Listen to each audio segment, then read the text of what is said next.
Hello, everyone. My name is, welcome to this session, and my name is Marcel Daadi, and I'm from Texas Biomed, and I hope that you are enjoying this meeting and the city of San Antonio. We have a very, very special program today with Pioneer in the field of stem cells. They will address the biological and therapeutic use of stem cell for treating chronic medical condition. This is really important because we will learn that the microenvironment in our body changes as we age.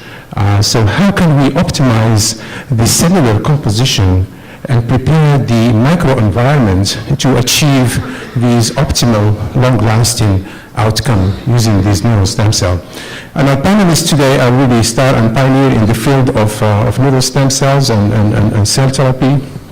And we're going to start with Dr. Erzsebet Kokovay. She is an assistant professor at the UT Health Science Center in San Antonio at the Department of Cellular and Structural Biology, and she will talk to us about mobilizing the endogenous neural stem cell as a strategy to repair the brain in neurological diseases. So we tend to forget that in the brain, surrounding the subventricular zone, there is a subpopulations of neural stem cell that are there, and we still haven't harnessed actually these kind of neural precursor for potential therapeutic use.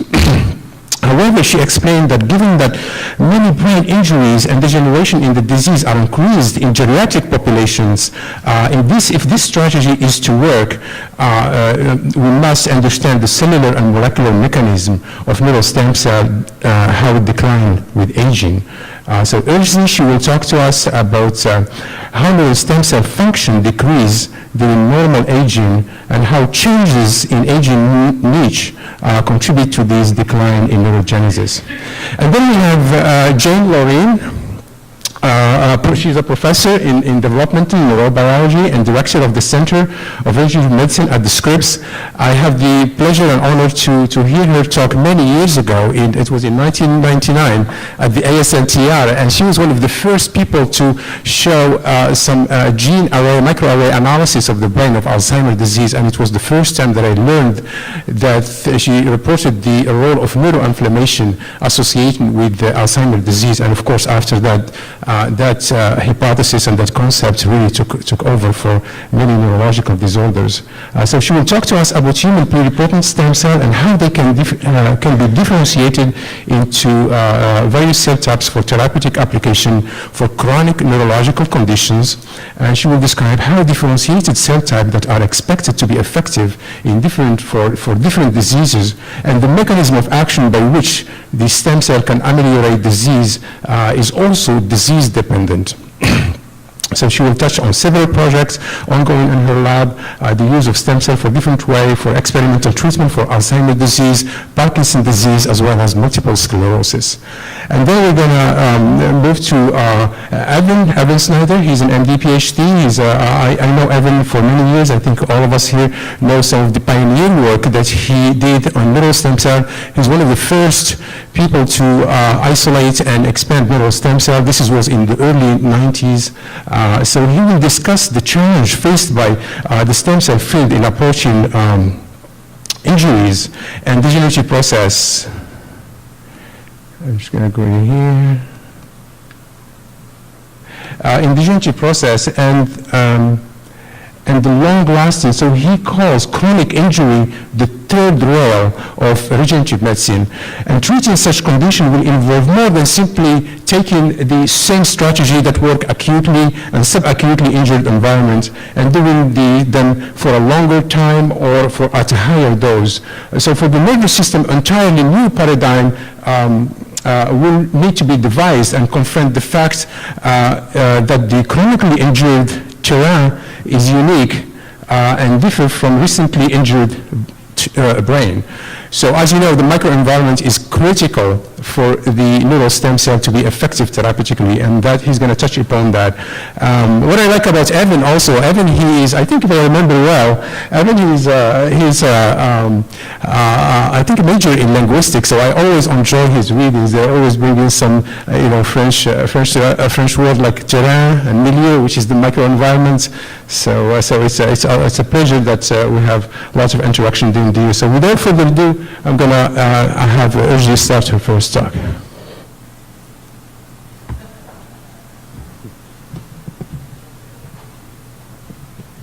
Okay, thank you all for coming. This has been a wonderful meeting, and I've really been enjoying myself.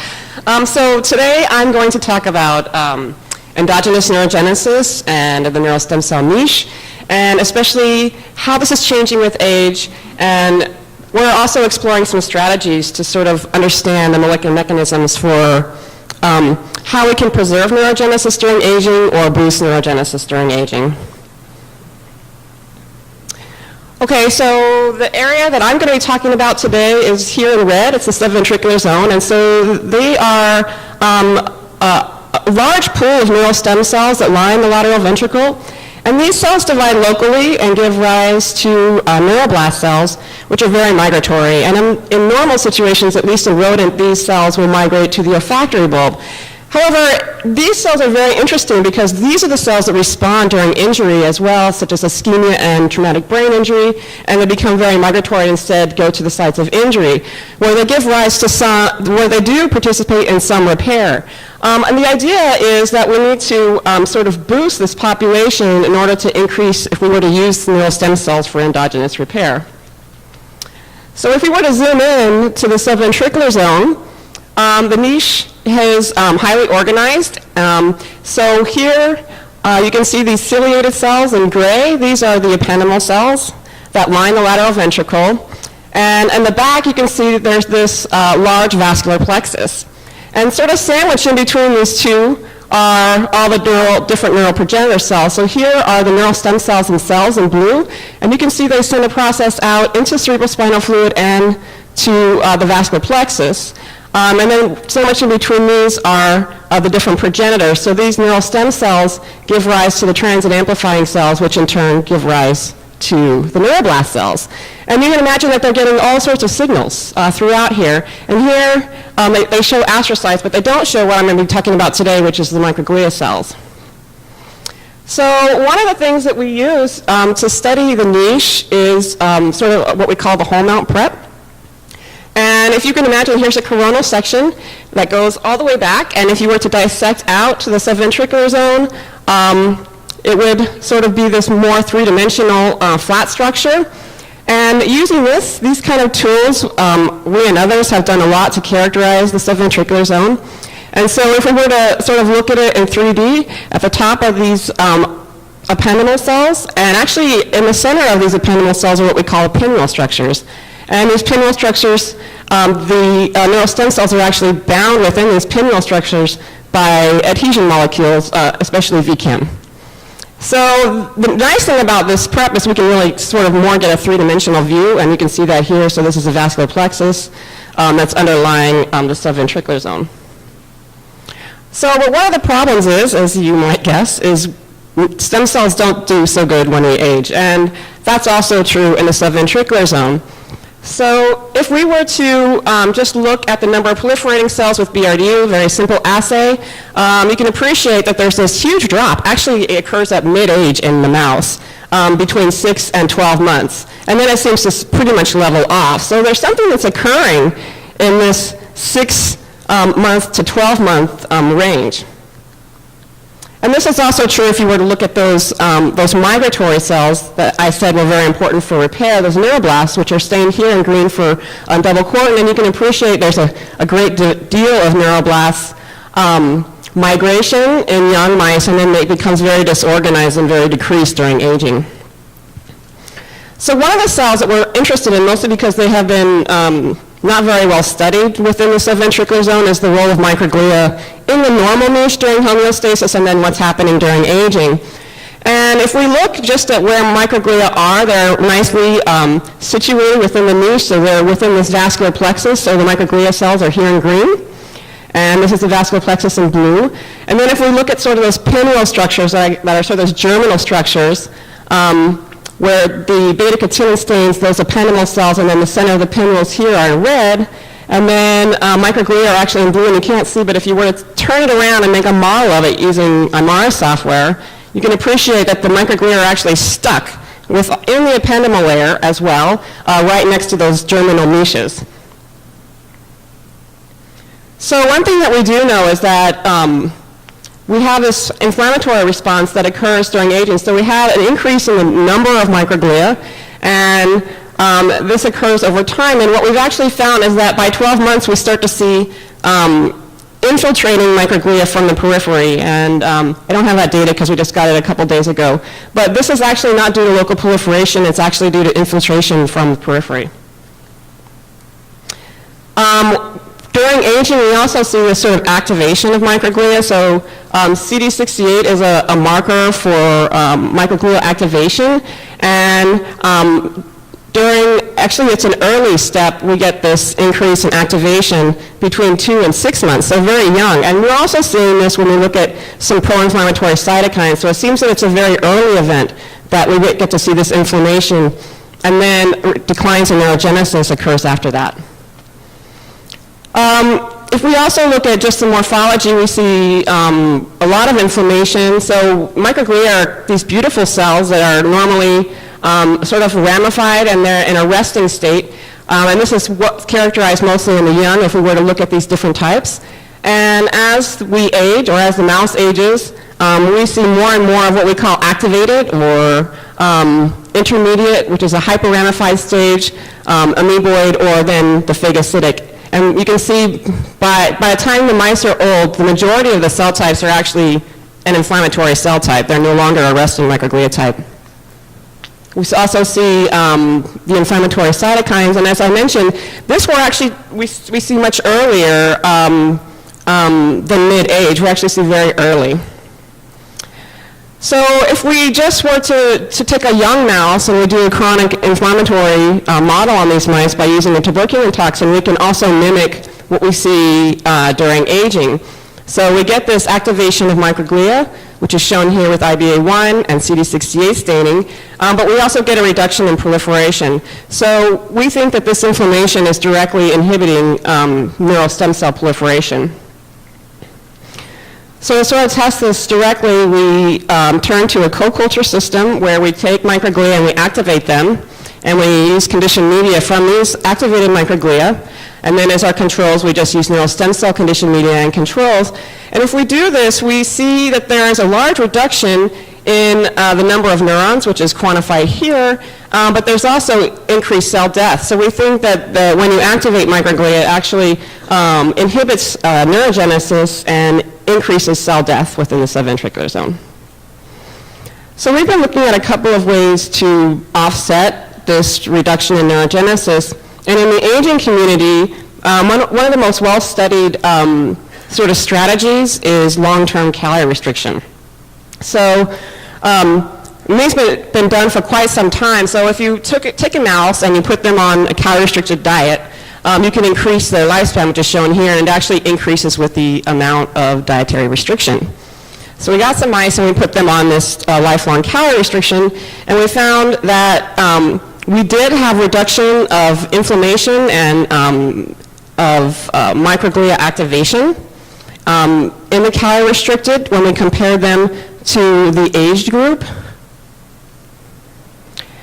And we also saw that it did have an effect on neurogenesis. So if we did the calorie restriction and then did these BRDU injections and then looked in the olfactory bulb, we actually saw that there was a large, and this is significant, we saw an increase, well, we saw preservation of neurogenesis in the aged mice compared to those what were fed a normal diet. And this was also true when we looked at those neuroblast populations. So this is double cortin staining here, and I think you can appreciate that the aged also doesn't look so great, but in calorie restriction we see improvement, and we also see improvement in a number of positive cells. So what we're now thinking about doing is since long-term calorie restriction is obviously probably not therapeutically relevant, given that not many people want to go on a starvation diet in order to keep their neural stem cells happy, we're looking at some other strategies. So there's many things like intermittent fasting and short-term calorie restriction that have been also shown to be good for preserving life or for increasing your lifespan. And we're looking at some of these maybe better strategies. And I'm hoping that we'll get those studies underway quickly. So these are the people that actually did the work in my lab. Renee and Dina are the two people that did the experiments, and then these are my collaborators, Astrid Cardona and Jason O'Connor, both here in San Antonio that help with this project. Thank you.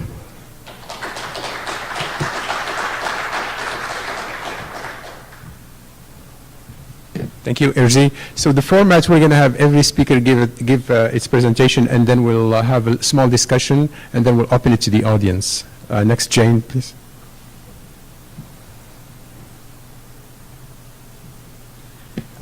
I want to thank Marcel for introducing me, mentioning that 1999 paper. When he said that, I was thinking, what was I doing in 1999? But in fact, it was an Alzheimer's disease paper. I continued to work on Alzheimer's disease, and you're right, it was the first report of inflammation in the brain of Alzheimer's. Thank you very much. So what I want to talk to you today about is really the translational end of our research. At one end of our research strategy, we do epigenetics and genomics and study hundreds of cell lines, iPS cells and ES cells, and their differentiated derivatives, and try to come up with simple ways of identifying them. Essentially, they're molecular diagnostic tests for different cell types. And this work is relevant to what I'm going to talk about with you today, but because we are applying all those strategies to our translational projects. But what I wanted to highlight today was the 3 projects in which we found that using stem cells in different ways makes sense. That it's not, stem cells can have a lot of possible options that most people don't think of right away. And let's see. I think, okay. You turned it off. Usually it's my fault. So pluripotent cells are really quite remarkable, as I'm certain you all know, and that is because they can give rise to every cell type. And as soon as I was working on mouse embryonic stem cells, and as soon as we started developing human embryonic stem cells, there was a whole new world that opened up, which did not involve, of course, making knockout humans. So pluripotency can be extremely valuable, and I think every day we think of another use for cells that can make every cell type in the body. This is this is actually from the cover of JBC, a review paper we did that I think illustrates the way we think about these cells. The pluripotent cells, of course, are at the bottom of this tree, and then all the branches are other stem cell types, like the stem cells, for example, that give rise to, and then you've seen my entire talk. There. The stem cells that give rise to neural cells, for example, are in this branch, and there are a lot of different types of neurons, including dopaminergic neurons, which I'll tell you about, and neural precursors, which I will also tell you about. Okay, so the 3 different areas that I'm going to discuss are cell therapies that we're developing for Parkinson's disease, Alzheimer's disease, and multiple sclerosis. For Parkinson's disease, the therapy is, this is the farthest along. We're actually hoping to go to the clinic within a reasonable length of time with this strategy. We're making patient-specific iPS cells, making them into dopamine neurons, and then the mechanism of action, we transplant those to brains. The mechanism is well known from history with fetal tissue, that the way they work is that they regulate dopamine release. They produce dopamine in a regulated way. Using stem cells as delivery vehicles has made sense for Alzheimer's disease because it's a much more diffuse neurodegeneration. And we found quite a few years ago, and then again recently, that if we put neural stem cells, either fetal cells or derived from iPS cells or ES cells, into the brains of an Alzheimer's model mouse, that those mice would recover. So I'm going to tell you about a twist we put on this project recently in order to make that perhaps more relevant for the human form of the disease, which is really much more complex than the mouse model. And then finally, using stem cells for therapeutic discovery, the project of multiple sclerosis using neural precursors from embryonic stem cells or iPS cells. I'll show you the results of this, and I think this is one of the most interesting of our projects because we really have very little idea about how stem cells actually can therapeutically help mice with MS and perhaps people. Okay, so for the Parkinson's disease project, our strategy is very straightforward. It's a now classic idea of taking cells from humans, making them into iPS cells, differentiating them into a particular cell type, and then transplanting them back to that person. In this case, the cells that are virtually gone by the time people show symptoms are dopamine-producing cells in the substantia nigra right here, a very small part of the brain. The target of these cells is the striatum, which is a much larger structure here. And the reason that we think this strategy will work is based on the historical work done by Kurt Fried and Tom Friedman, as well as researchers at the Karolinska in Sweden, Anders Björklund in particular. In the early, actually starting in the late 1980s, and then continuing with 2 clinical trials in the U.S.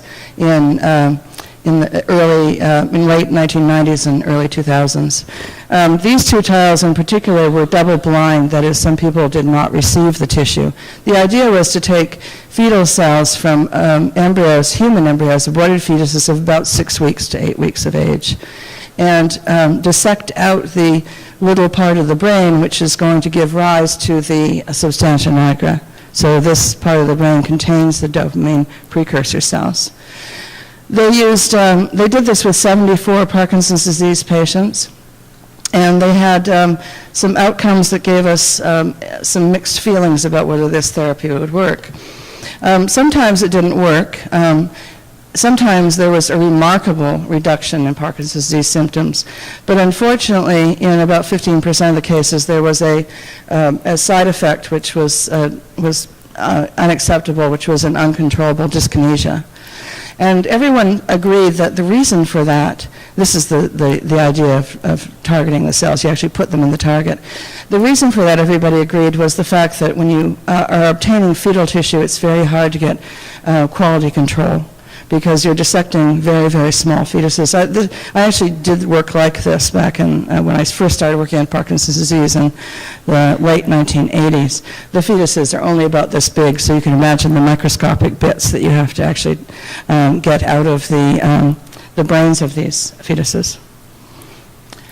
However, when it worked spectacularly. And this is just an example of one of the patients. I will try not to do that too much. In this case, over a period of about 15 years or so, gradually but steadily, this particular patient had an increase in their Parkinsonian score, which means that they by around this place right here, after just a couple of years, they were able to stop taking their drugs and were returned to a normal life. So it was quite spectacular when it worked. They also saw that the fetal cells became more and more effective with time, and the amount of dopamine they released was increased. And then just this year, there was a report on some of the patients that had been transplanted 15 or more years ago from some of the original transplants, and these are the successes. And they showed that after they died of other causes, you could go back and look in the brain and see that those cells were still there, and they were still making dopamine after a very long time. So they integrated well. Okay, so our idea was that we could probably do a similar sort of study, but we could introduce that element of quality control, which was missing in the fetal cell transplants. And that was to use dopamine neurons from patients' own induced pluripotent stem cells. This is Andreas Bratt-Leal, who is the chief scientist on this project. What I mean by quality control is that we can actually analyze the neurons before we transplant them. So this is a little scheme that shows that instead of fetal tissue, we're using cultured cells. These cells are exquisitely easy to access and to characterize.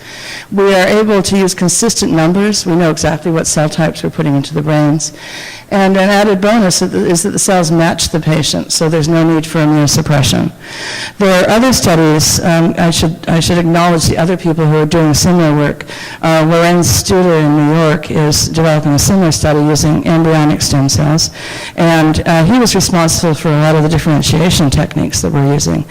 And then Jeanne Takahashi in Kyoto has an approach which is very, very similar to ours.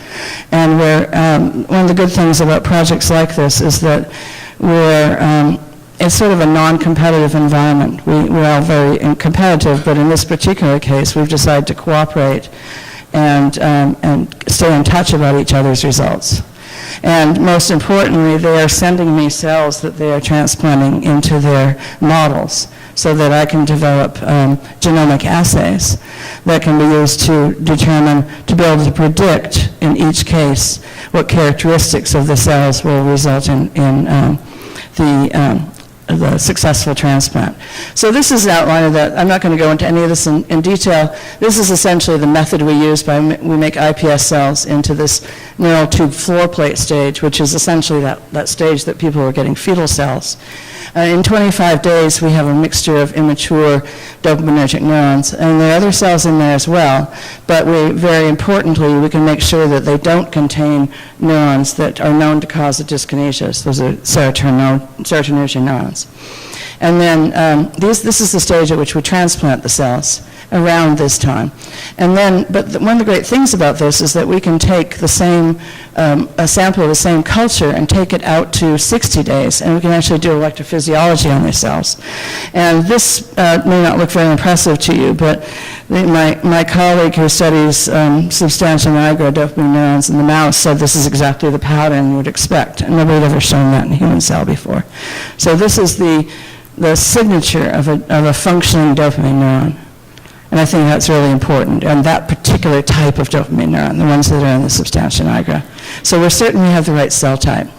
So one of the things that we're adding to this because of our genomics background, epigenetics, is a series of release criteria at each stage that we're going to be using to determine whether we want to carry those cells forward or not.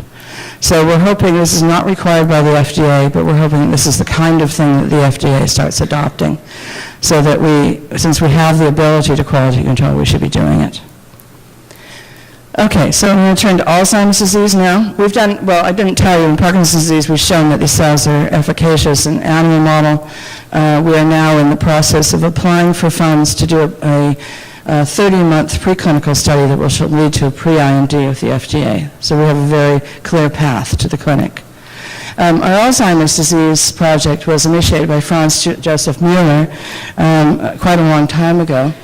And what we found was that if you put neural stem cells, we started first with fetal neural stem cells, similar to the ones that Evan developed long ago. We put those into a mouse model of Alzheimer's disease. We found that and this is a triple transgenic mouse model that has learning deficits, plaques, and tangles. We found that transplantation of those cells would actually cure the mice of their learning defects. So it was just as dramatic as other therapies that people have used.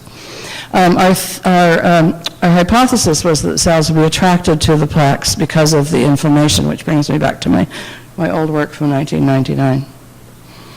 So I'm not going to say much more about this, just show you the most recent result of this work. This is a mouse brain. This is the control. The red part is the amyloid plaque.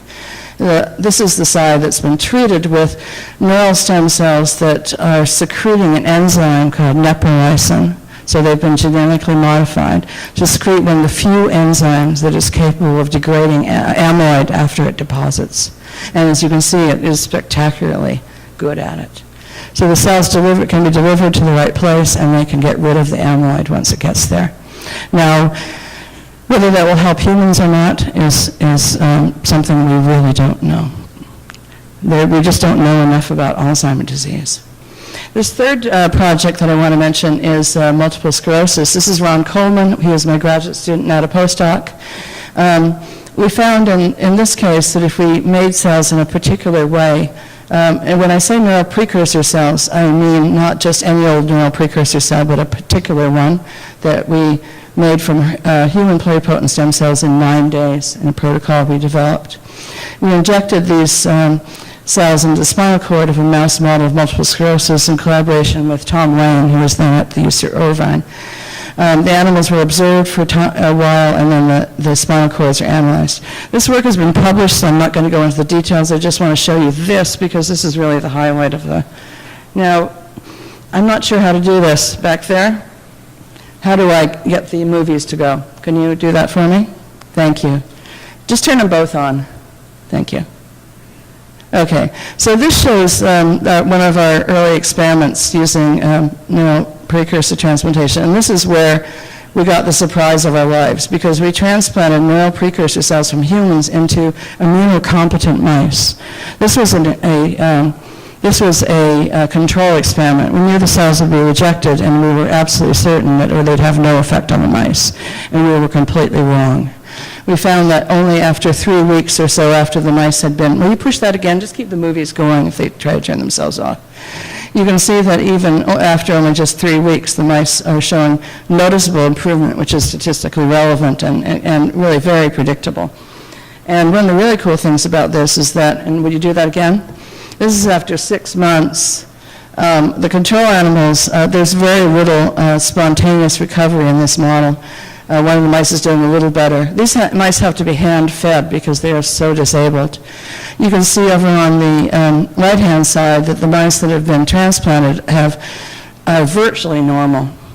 This happens 75% of the time. So the problem with this whole thing, we have a wonderful, predictable, reproducible phenomenon of clinical recovery.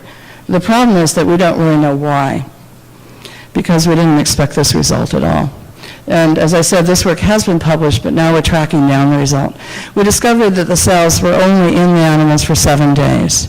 And so we're focusing on what happens during that 7 days while those cells are still alive. And we came up with a hypothesis that probably something they're secreting, and they are secreting some very interesting cytokines, during that period is a spark that leads to the recovery over the next few weeks. And we see not only, unlike other models, we see not only recovery of the suppression of the immunosuppression, but also we also see immunosuppression so that they're not, the immune system is diminished and not killing off cells, but they also become remyelinated. So we clearly have, in those cells, we have a potentially very valuable source of something that might be able to be used to treat human patients. So I'm actually done now. This is from a few years ago, but it includes a lot of the people who are involved in this work. And many of these people have gone on to really great jobs in biotech. That seems to be their fate. And we have a lot of collaborators because of our genomic studies. And we have funding from a number of groups, most notably, and sorry about that, CERN, California Institute for Regenerative Medicine, provides the most valuable funding for this. I told you. I was going to be the good one. Thank you, Jeanne. Our next speaker is Dr. Evan Snyder.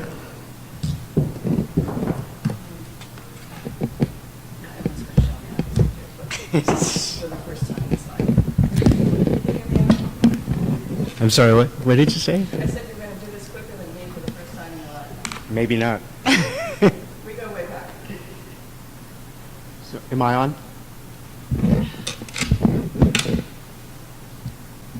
Okay, great. So I'm going to go through this quickly because I thought we had 20 minutes, but it turns out we only have 10. So I'm going to actually talk a little bit more philosophically about what I'd like to call, and Marcel mentioned it before, the third rail of regenerative medicine, which is basically what we try to avoid because we don't get pretty pictures, we don't get great data, and we don't make it into Science and Nature. So what has kind of, and I've ridden this wave as much as anybody. What we love to be able to do is to do this with our neural stem cells, put them in neurologic conditions. We always recognize that there's a dynamic, that when you take the cell, you put it in the abnormal environment, there's a dynamic. Both things change. They change in response to these arrows. People have heard me talk, have heard me go into what these various arrows are. And the dynamic is reinvoking some developmental programs. Stem cells are part of development, we reinvoke them, and that's probably the basis of regenerative medicine. Some of these arrows are a pathotropism, a homing, or that the host influences the fate of the neural stem cell, influences its differentiation. And this is data that I've shown here before, but I want to make a few points. This is a stroke-like lesion, and the stem cells are placed on the opposite side. And of course, they home all throughout the cerebrum to the area of injury. They fill up the ischemic area. These cells there integrate very nicely. They, on the opposite side, on the side of the injury, will promote the host axons from entering this environment, recreating a neural network, provoking vascularization of this new parenchyma. And even though it's not beautiful parenchyma, it certainly is better than what you would see. It's not beautiful, but it is a bit of reconstitution, and you can being new neural networks, new vascularization. One sees that you can get neuronal differentiation, but also that sometimes will send transcallosal projections, but one also sees new oligodendrogliogenesis, and essentially not just new neurons, but a recapitulation of the entire environment. So not just neurons, but also oligodendrocytes and astrocytes. So the stem cell's doing what it needs to be doing. It's recapitulating the environment. It's doing this through a division of labor. In this division of labor, some of the cells will actually feed back onto the host. This gives rise to what we call the Chaperone Effect, various diffusible factors, cell-cell contact, and through the cell-cell contact, if you go in very, very early, even in degenerative environments, and this is a cerebellar degeneration mutant, these green cells are rescuing these Purkinje cells through cell-cell contact, through gap junctions that should die. The problem is, everything I just showed you, everything that anybody has ever showed you, and I say this in the neural field, in the cardiac field, in the pancreas field, everything is acute and subacute injury. And we do it because it gives us great data. That's not who our patients are. Our patients, the people that come to us, that fund us, in fact, have had long-standing chronic injury. And they come to us and they want us to be fixed. And we show them data that's obtained, and it's outside of their wheelhouse. It's outside of the window of opportunity, either because it's a developmental problem and we didn't get there during development, or it's because the injury happened very remotely, or it's a degenerative process and they come to us long after the degenerative process has taken root.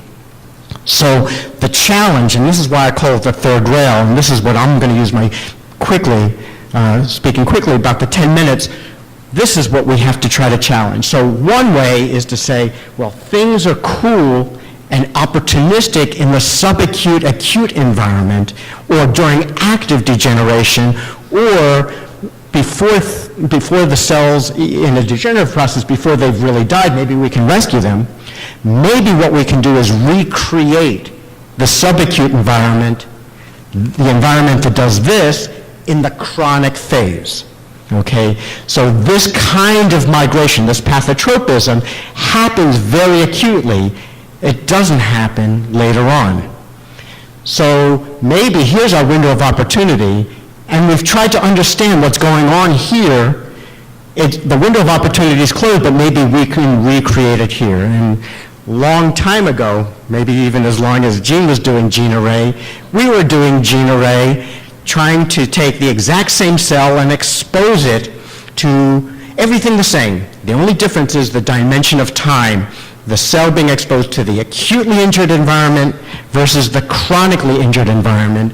Do differential gene array, which probably, I don't think people know what that is anymore, and figure out that the genes that were upregulated by the acute environment were proliferative, migratory, differentiation, anti-apoptosis. The accelerator, the genes that were upregulated in the same cell from the chronic environment were like the brake to that. It was pro-apoptosis, anti-migration, anti-proliferation, anti-differentiation.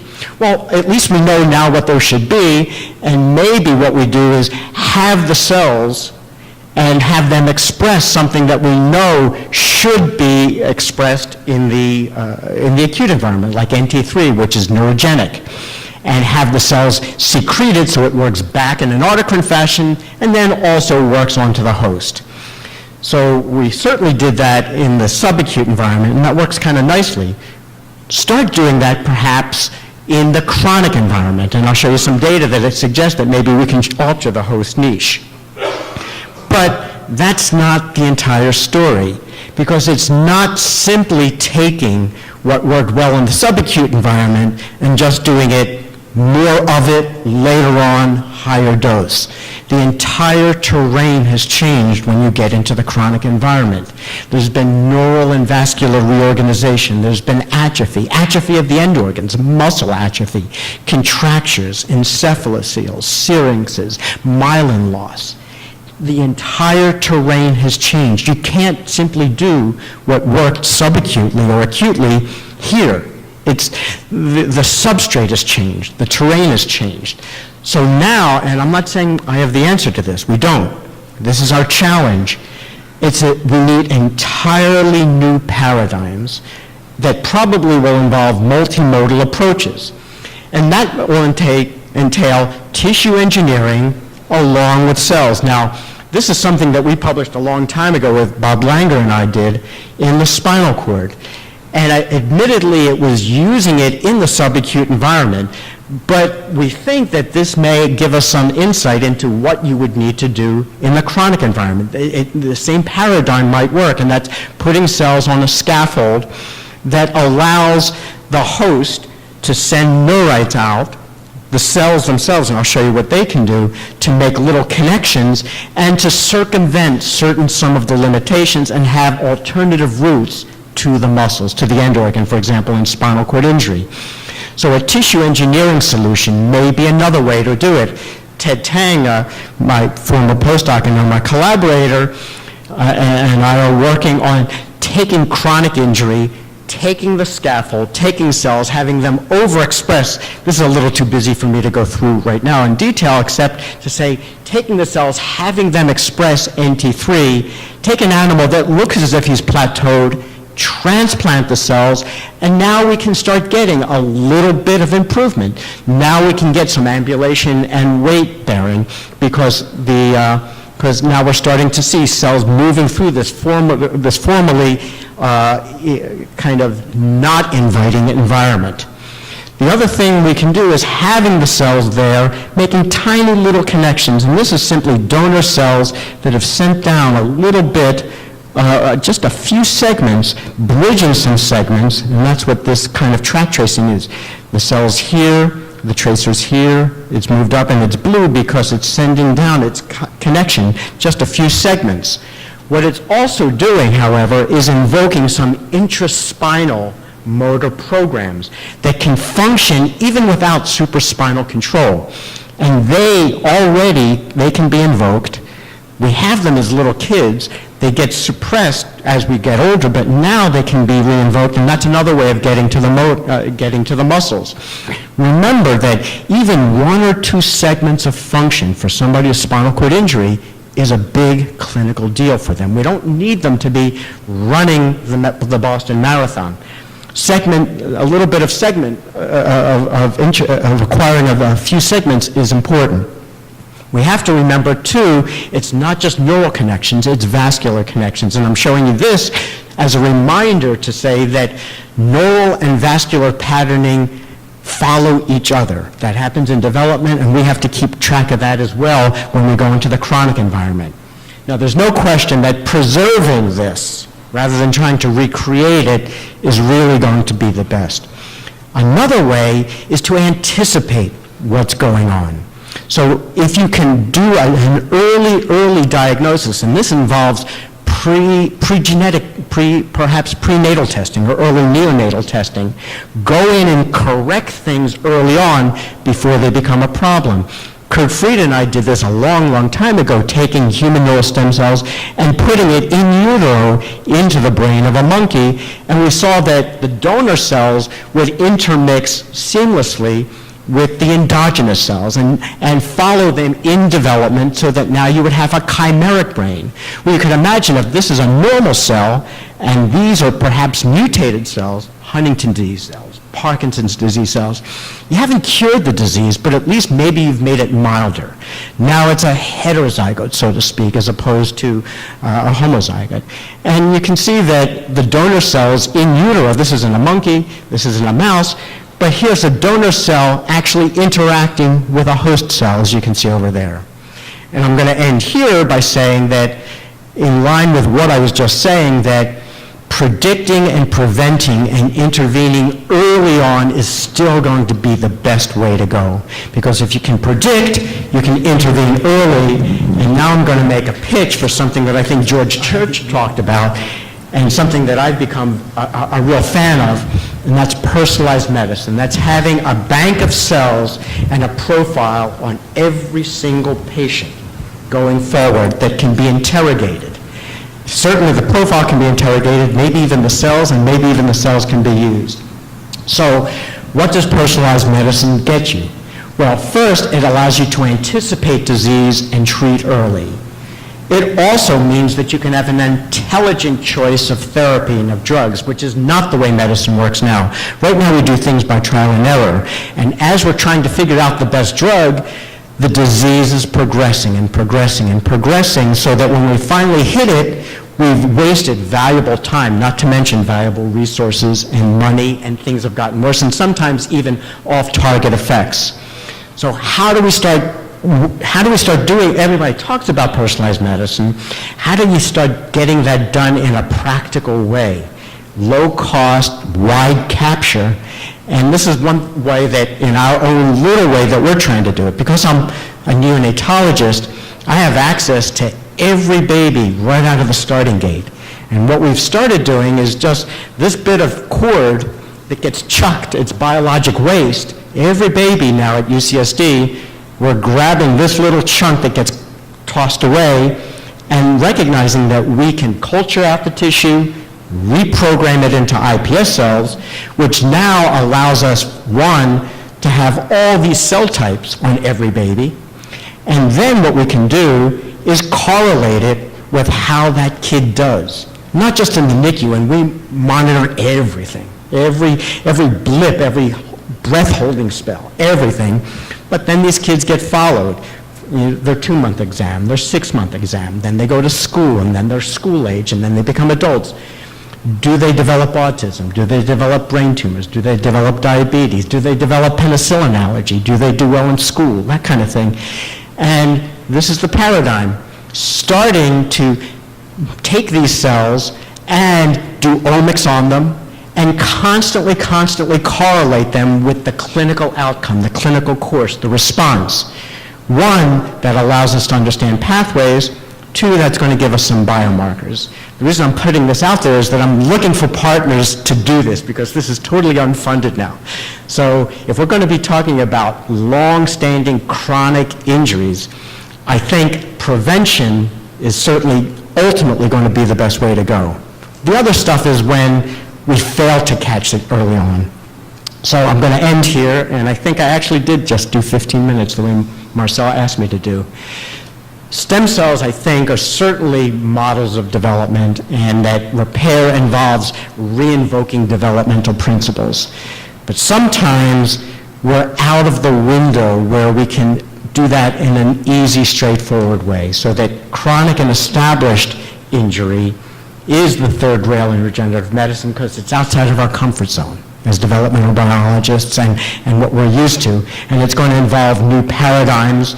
These new paradigms are going to be required to think outside of the box, multiple mechanisms, multiple cell types, combined therapies, things that are going to drive regulatory agencies and biotech companies nuts. However, this is probably what we're going to have to do to really make some inroads into chronic, long-established injury, which really is most of what our patients present us with. Thanks a lot.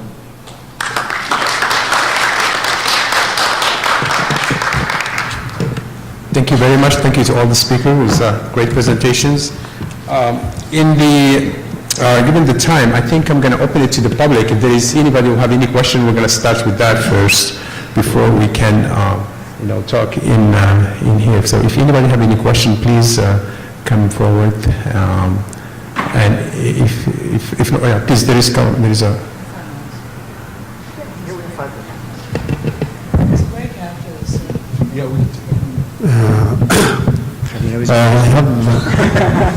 Okay. My name is Mohammed Rifat from Egypt, neurosurgery and the spinal cord injury surgeon. So I have a question about the spinal cord injury. You said it's better to be in the acute and subacute stage. But I operate some cases in acute and subacute stage, the spine becomes friable, and it's very hard to take suture inside the spinal cord, especially if it's completely transected. So in chronic stage, I think the spine become more easable handleable, more easy to be handleable, especially if it's completely transected. And you can manipulate the graft and you can manipulate the stem cell. So, okay. So the question is, in cases of chronic spinal cord injury, completely transected, do you use a special kind of graft, or still there is no special operation for that? Okay. I think Adam, he just mentioned his work with Bob Lander, can a little bit elaborate about that. Yeah, I guess I'm not sure exactly how to respond. Certainly, after some time and things settle down, the cord itself is easier to manipulate. The problem is, however, that a lot of the ability to repair has also disappeared. You start getting atrophy, demyelination, forming of these encephalocele and things like that. So there's a trade-off. Admittedly, I know, it's easier to work with, but the chances of recovering function are much, much less. So that's why every clinical trial really where the intent has been recovery has always been within the first 2 weeks of injury. That was the Jeanne trial. That is even, so the scaffold that I showed you is presently, scaffold alone is presently in clinical trials. And again, that's acute injury, it's not chronic injury. I think what our plan would be is if we go into the chronically injured cord, the very act of making space to put in that scaffold with the cells does create a bit of a molecular favorable environment. It's sized and then placed in there. So I think that's what you're asking. How would we do that? That is how we are doing the implanted. So sorry, Professor. Just last thing. Okay. Because I had the clinical trial in chronic cases completely transected, and I used a skeletal muscle instead of any graft, augmented with stem cell. And in these cases, I have some cases starting to ambulate. So in chronic cases, that doesn't mean it's completely degenerated axons. And even neurologically, I saw a new tracts developed in the site of the trauma. It's about 4 centimeter gap, and the patient improved. So my idea is, in chronic cases, also it can be responded, even if it's with a gap of 2 years, not only in acute cases. So thank you very much. Thank you. That's good. We can continue that discussion. Sean? Excellent. Excellent presentations all. This question is for Dr. Kokovay. Did I pronounce that correctly? Yep. Excellent. So you show that caloric restriction preserves neurological function in your lab animals. I wonder if at the bar shop, if you guys have done anything with rapamycin and the enteric-coated rapamycin that you guys are working on. So, yeah, we did some preliminary studies with rapamycin. And what we found was, even in the young mice, it reduced proliferation, but it did preserve neurogenesis to an extent in the aged brain. So, yeah, and that was with lifelong rapamycin and with the encapsulated rapamycin that you asked about. We haven't done the short term to see if it would, help in the short term following degeneration. Excellent. Yeah, with McDonald's all over the place, caloric restriction is kind of a problem. No, it's not going to work. Thank you. One question that I have for the panel is, as you all, I think, touched upon, as our brain is changing and the microglial phenotype is also changing and the environment is changing. I wanted to just have everyone comment on how that can be manipulated to enhance the environment for the cell therapy approach.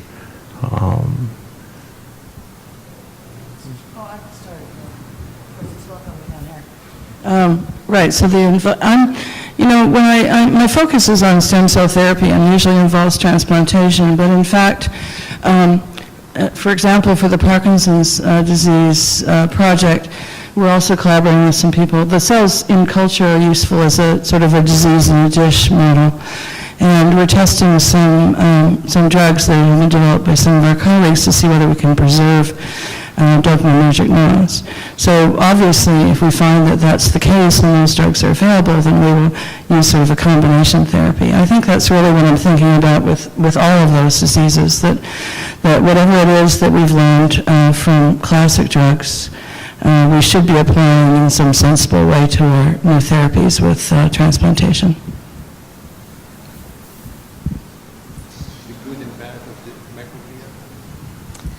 Well, I mean, I think that, one of the things that NIA is really looking at is to try to understand how we can prevent this chronic inflammation that happens, especially during aging, and looking at strategies to do that. And,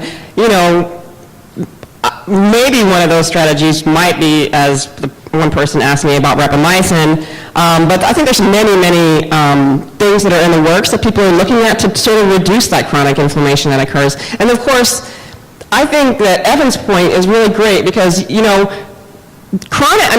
acute inflammation that we see, for example, following stroke, is very different from the chronic inflammation that we see in a lot of disease situations. And in fact, acute inflammation, at least in my system with the neural stem cells, actually activates them and makes them, migrate towards sites of injury, whereas this chronic has just the opposite effect, where it really inhibits them. And I think sort of the systemic inflammatory response is really one of the big problems with this, not just in the brain, but your whole, the increased inflammation that we see during aging. Can I ask you a question? Actually, why do you think with aging, which is a normal process, there's inflammation? Which would suggest that there's something pathologic going on, but why is there chronic inflammation with aging? I wish I knew that.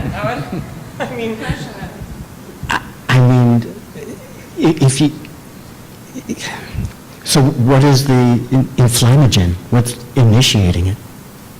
Given it, you're seeing it, obviously you're seeing it, but... I think it's not initiated, but the maintainer. Which is the maintainer? I don't know. Oh. But doesn't it strike you as odd that a process which you think should be normal part of development, in other words, aging, creates something that we interpret as a pathologic response? It's not clear to me it's always bad. No, it isn't always bad. It can be good. Acutely, but chronically Yes. you think it's a bad thing. Well, I do think it's bad acutely. I'm not sure. So, Yeah, sorry. Just to bring on the lively. So, did you want to comment on that? No. So, What causes the chronic inflammatory response during aging when it's supposed a normal process and just an extension of development, which I think a lot of people that are in aging really don't like to think of aging as an extension of development. So we don't know. We know from parabiosis experiments that the inflammation is sort of global that happens during aging. But we don't actually know what the cause is. Maybe it's the increase in cellular senescence that upregulates IL-6 and then causes this chronic inflammation. We don't know. Yeah. So this is a little off subject, but since Evan brought up George Church's study, I wanted to tell you about Lee Hood's study because I'm one of the 100 pioneers who's getting myself analyzed in way too many ways.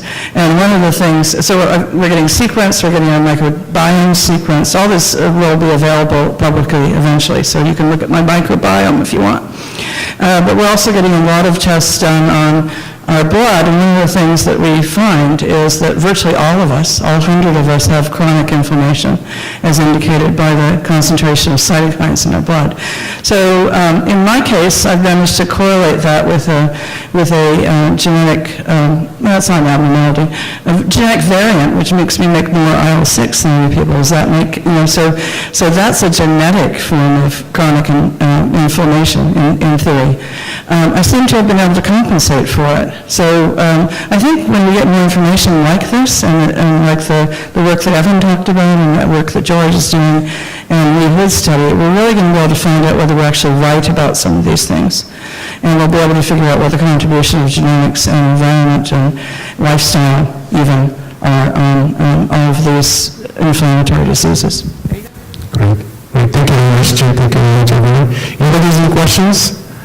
If not, I want to thank you all, and please join me to thank the speaker for today.